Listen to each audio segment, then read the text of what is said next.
Қайырлы күн, сіздермен тағы да теміртаулықтардың өмірінен шағын оқиғалар айдары. Сіздер білесіздер ме, 1957 жылда теміртау дүкендерінде бұршақ пен болгар бұрышын алу мүмкіндігі мүлдем болған жоқ.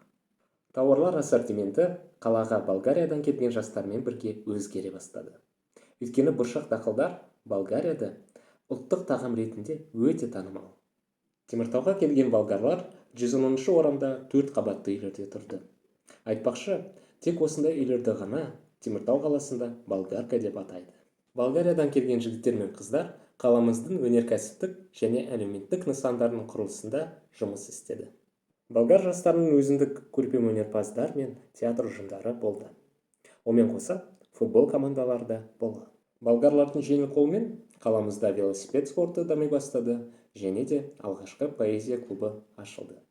Болгар құрылысшыларының Теміртауда болған уақытында 417 кеңес болгар үйлену тойлары ойналып, 250 бала туылды. Болгарлардың көпшілігі 1960 жылы отбасылармен бірге өздерінің отандарына қайта оралды.